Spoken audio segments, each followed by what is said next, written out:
Hi friends, ABC juice போடலாமா? அதுக்கு apple, carrot, beetroot இந்த மாதிரி கட் பண்ணிக்கோங்க. மிக்சியில் போட்டு ரன் பண்ணிக்கோங்க.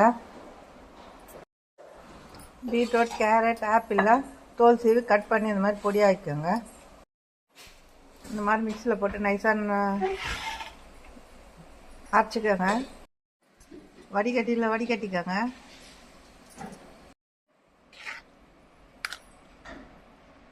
நல்லா ஃபில்டர் பண்ணிக்கோங்க.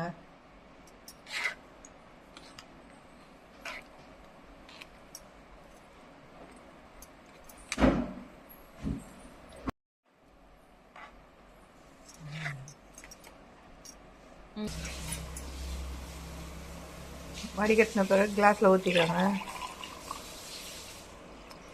இதுக்கு தேன் அவசியம் இல்லைங்க. குழந்தைங்களுக்கு கொடுக்குறது இருந்தால் தேன் ஊற்றுங்க.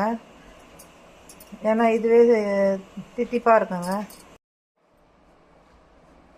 ஏபிசி ஜூஸில் அடிப்படை ஊட்டச்சத்துக்களான ஏ, B1, B2, B3, B6, B9, C, E, K, இரும்புச்சத்து, துத்தநாகம், magnesium, potassium, calcium, phosphorus, selenium என்ற பல சத்துக்கள் உள்ளது. இது இரத்தத்தை சீராக்குகிறது. இதயம் மற்றும் உடல் உறுப்புகளில் செயல்பாடுகளை சீராக இயங்க உதவுகிறது. சருமத்தை பராமரிப்பதில் முக்கிய பங்கு வகிக்கிறது. இது தொடர்ந்து குடித்து வர முகம் மற்றும் சரும பளபளப்பாக இருக்கும். ஏபிசி ஜூஸில் ஆன்டி ஆக்சிடென்ட்கள் நிறைந்துள்ளது. நோய் எதிர்ப்பு சக்தியை அதிகரிக்கிறது. இதில் குறைந்த கலோரி மற்றும் அதிக நார்ச்சத்து பண்புகள் எடையை குறைக்க உதவுகிறது.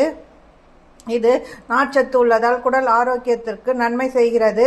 மலச்சிக்கலை போக்குகிறது. ஜீரண சக்தியை விரைவாக ஜீரணமாவதற்கு உதவுகிறது.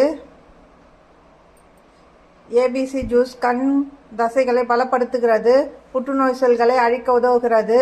இதை அடிக்கடி உட்கொண்டு வந்தால் மதவிட்ட காலத்தில் வலியை போக்குகிறது. இரத்த சோகை பிரச்சனையை சீராக்குகிறது. இதை வாரத்துக்கு 2 நாள் எடுத்துக்கோங்க. குழந்தைங்களுக்கும் கொடுங்க. உடம்புக்கு நல்லதுங்க. பிடித்திருந்தால் லைக் பண்ணுங்கள், ஷேர் பண்ணுங்கள், சப்ஸ்கிரைப் பண்ணுங்கள்.